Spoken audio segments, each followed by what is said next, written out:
संगीत न्यूज में आपका स्वागत है। मैं वर्तिका सक्सेना। उत्तर प्रदेश के शाहजहांपुर से खबर आई है, जहां एक 50 वर्षीय दरिंदे ने 11 वर्षीय नाबालिग के साथ रेप किया।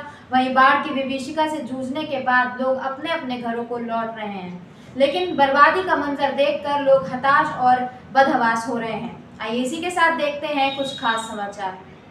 यूपी के शाहजहांपुर में थाना सदर बाजार क्षेत्र के मोहल्ला एमन जई जलाल नगर में नाबालिग किशोरी के साथ 50 वर्षीय पड़ोसी ने बलात्कार किया है। पुलिस को दी गई तहरीर में नाबालिग किशोरी के पिता ने बताया कि उसकी 12 वर्षीय नाबालिग बेटी अपने घर के दरवाजे पर खड़ी थी, तभी पड़ोस के ही रहने वाले 50 वर्षीय इसरार उर्फ गुड्डू उसे बहला फुसलाकर अपने साथ मोहल्ले में अपने दोस्त मंसूर की दुकान पर ले गया, जहां हैवान बने इसरार उर्फ गुड्डू ने नाबालिग के साथ रेप की घटना को अंजाम दिया और छात्रा को जान से मारने की धमकी देते हुए उसे जात सूचक गालियां भी दी। क्योंकि यह घटना दो समुदायों से जुड़ी हुई है, इसलिए पुलिस ने नाबालिग के साथ रेप की घटना को गंभीरता से लेते हुए आरोपी इसरार उर्फ गुड्डू के खिलाफ पास्को एक्ट, SC/ST एक्ट व बलात्कार के आरोप में मुकदमा दर्ज कर आरोपी को गिरफ्तार कर लिया है।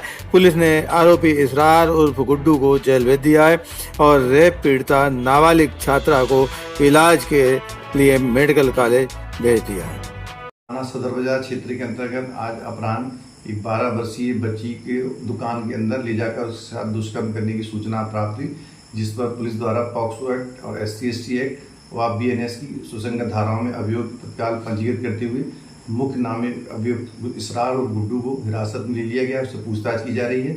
बच्ची की स्थिति एकदम सामान्य है, उसे मेडिकल के लिए भेजा जा रहा है। कानून व्यवस्था की कोई स्थिति सामान्य है और अग्रिम विधिक कार्रवाई की जा रही है। शाहजहांपुर में बाढ़ का कहर जब समाप्त हुआ तो तबाही का मंजर उभर कर सामने आ गया। सड़कों में दरार पड़ गई है, सड़कों के बीच में बड़ी बड़ी खाई और खंदक बन गए हैं। कई जगह बाढ़ के जाने के बाद पानी भरा हुआ है। वृंदावन गार्डन शहर की 5 कॉलोनियों में से एक है, जहां पर बाढ़ की विनाश लीला साफ दिखाई पड़ रही है। अभी भी घरों के बाहर और अंदर गंदा पानी भरा हुआ है। लाखों रुपए का सामान और फर्नीचर नष्ट हो गया है। गर्रा और खन्नौर नदी की बाढ़ कम होने के बाद लोग अपने अपने घरों में लौट रहे हैं। मकानों का ताला खोलते ही तबाही का मंजर देखकर लोगों के आंखों से आंसू आ जाते हैं। वर्षों की तिनका जोड़कर बनाई गई गृहस्थी एक झटके में बिखर गई है। घर के हालात देखकर महिलाएं फपक कर रो पड़ती हैं। महिलाएं सामान निकाल कर छत और दरवाजे के बाहर सुखा रही हैं, तो वहीं मकान को साफ करने की जद्दोजहद में जुट गई हैं। घरों में सांप और चूहे भी निकल रहे हैं, जिससे लोग दो चार हो रहे हैं। कई मकानों में दरार आ गई है, तो वहीं कई मकानों के फर्श उखड़ गए हैं। लोग हताश और परेशान हैं। पूरी बात क्या बताएं, सभी कुछ तो बह गया पानी में।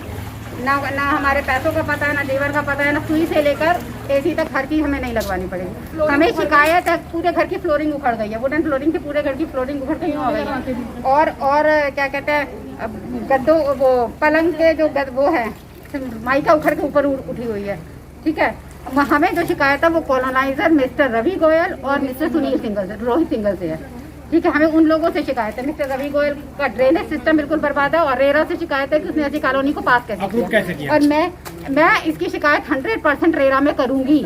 कॉलोनाइजर ने मुझे कहा आप जो कर सकते हैं कर लीजिए, हम आपकी कोई मदद नहीं करेंगे। और खुद आज वो अपने घर से सफाई कर रहे हैं और पानी सारा हमारे घर की तरफ आ रहा है। मतलब ड्रेनेज सिस्टम ऐसा बना हुआ है कि एक इधर से भी पानी आ रहा है और इधर से भी पानी आ रहा है और पूरा पानी आकर हमारी 2 गलियों में आकर रुक गया। हमारे घरों से तो पानी निकल ही नहीं रहा है। बुनियाद में पानी भरेगा तो हमारे घर का क्या होगा बताइए। अब हम कहाँ जाएं? हम क्या सड़क पे रहें? ना हमें सरकार मदद करेगी कि ये तो अमीर लोग हैं, ये कर लेंगे। ना कॉलोनाइजर ने तो हमें पानी का गिलास तक नहीं पूछा एक बार कि आइए हम आपको पानी पिला दें। और वो खुद बैठ के AC में बैठे हुए आराम से। उनको तो कोई दिक्कत नहीं है ना, तो कह रहे हैं आप हमसे बात कैसे करें? जिसका दिल जलता है वो ऐसे ही बात करता है। हम भी कोई असभ्य महिलाएं नहीं, हम आज तक कभी ऐसे नहीं बोले। लेकिन जिसके साथ जब दुर्घटना घटती है और मैं रेरा में 100% इसकी शिकायत करूंगी। आज रात में कर देंगे। कॉलोनाइजर जो करना चाहे कर देंगे। अभी मेरे पति को सुनाया जाएगा कि अपनी बीवी को समझाओ, वो बहुत बोल रही है। ये सामाजिक दबाव बनाया जाता है। न्यूज़ वालों को भी कुछ कर दे कि भैया तुम मत देना, सामाजिक दबाव बनाया जाता है। देखते हो क्या होता है क्या नहीं होता। ये हाल है तो आप सोचो उससे पहले कंडीशन कैसी होगी। नरक बराबर घर है, सांप निकले घर के अंदर मरे हुए सारे। ये आप कंडीशन देखिए, स्पीकर फूक गए, दराजे फूक, लाखों रुपए का इंटीरियर बनवाया वुडन, सब पानी में है, सब दराजों के अंदर पानी है।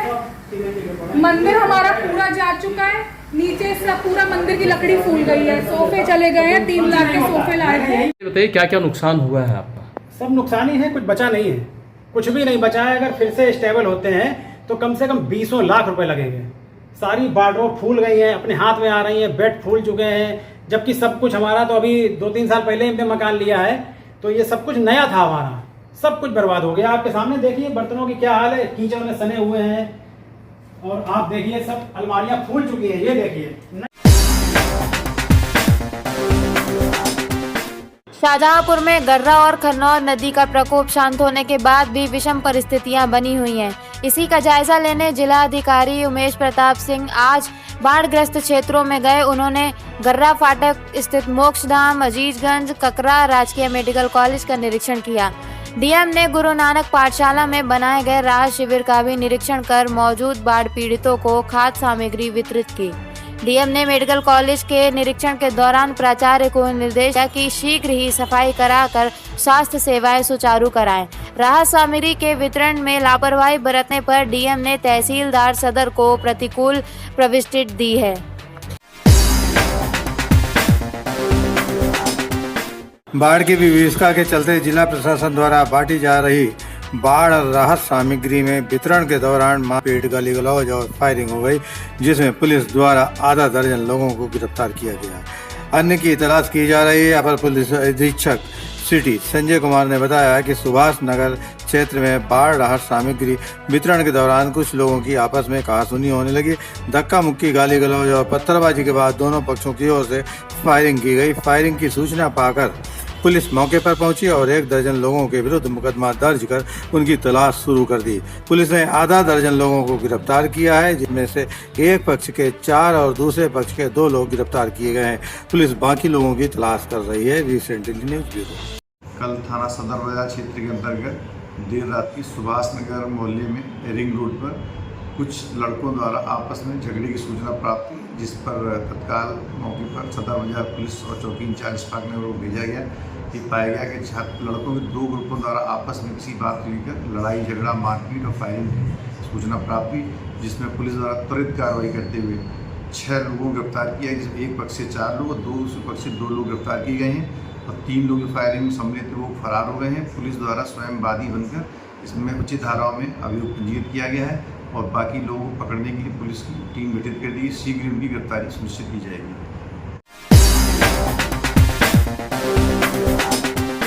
उत्तराखंड के हरिद्वार में भीषण सड़क हादसा हो गया है। यूपी रोडवेज की अनियंत्रित बस रेलिंग तोड़ते हुए पुल के नीचे जा गिरी। घटना के बाद अब की स्थिति बन गई। बस में सवार यात्रियों में चीख पुकार मच गई और हादसे में 20 से 25 लोग घायल होने की सूचना आ रही है। बता दें, रविवार को देर शाम यूपी रोडवेज की बस मुरादाबाद से देहरादून जा रही थी, तभी दीनदयाल उपाध्याय पार्किंग के पास बस अनियंत्रित होकर पुल से नीचे गिर गई। घटना के वक्त बस में कुल 25 यात्री सवार थे। इनमें से 5 यात्रियों को गंभीर चोटें आई हैं, जिन्हें उपचार के लिए अस्पताल में भर्ती करवाया गया है। एक की हालत गंभीर होते हुए उसे हायर सेंटर रेफर किया गया है। एसपी सिटी ने बताया कि घटना की सूचना मिलते ही तत्काल मौके पर फोर्स पहुंच गई। वहीं साथ ही सिविल पुलिस और फायर टीम भी मौके पर पहुंच गई, क्योंकि बस के नीचे पलट जाने के कारण किसी प्रकार की अप्रत्याशित घटना होने की संभावना प्रतीत हो रही थी। इसी प्रकाशन के तौर पर फायर ब्रिगेड की टीम भी पहुंच गई थी। फोर्स और अन्य लोगों के सहयोग से सभी यात्रियों को बाहर निकाल लिया गया है और जो घायल यात्री हैं उनको हॉस्पिटल भेजा गया है, जिनका इलाज चल रहा है। बच्चों को निकालो, पहले बच्चों को निकालो, बच्चों को इसके आगे न्याय है, ये तो चल रहा है। पहले बच्चों को निकालो। हेलो, पूरी गाड़ी दो, पूरी गाड़ी दो गई। हेलो, पूरी गाड़ी दो गई पूरी। मेरा तो नहीं, देखिए एक और दबरे दिख रहा है कुछ। छोड़ दो यार, सुनो आराम से, एक चेक करके ऊपर दे दे। आराम से भैया, आराम से। टायर चल रहा है। अबे टायर, गाड़ी बंद करो, टायर चल रहा है। अंदर से गाड़ी बंद कर दो, अंदर से गाड़ी बंद करो, टायर चल रहा है। एक मुरादाबाद डिपो की बस मुरादाबाद से देहरादून के लिए जा रही थी और जो पुल के पास अनियंत्रित हो गई, नीचे गिर गई, जिसमें यात्री भी सवार थे। यात्री घायल हुए हैं, लेकिन किसी को गंभीर चोट नहीं आई हुई है। तत्काल फोर्स मौके पर पहुंच गई थी और फोर्स के और अन्य लोगों के सहयोग से जो घायल यात्री थे उनको हॉस्पिटल भेजा गया है। उनका फर्स्ट एड वहां पे चल रहा है। सर ये घटना कहाँ की है सर, कौन सा पुल था सर? ये वीआईपी घाट के पास के पुल पे ये घटना हुई है। मौके पे सर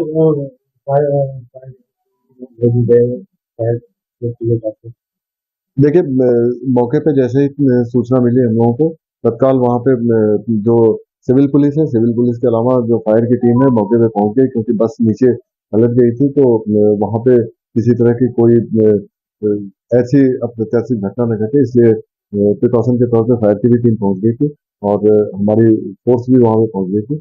सभी जो यात्री हैं सकुशल बाहर निकाल लिए गए हैं और जो जिनको हल्की फुल्की चोटें आई थी उनको अन्य लोगों के सहयोग से और पुलिस वाले उनको हॉस्पिटल पहुंचा दिए, जहाँ पे उनका फर्स्ट एड चल रहा है।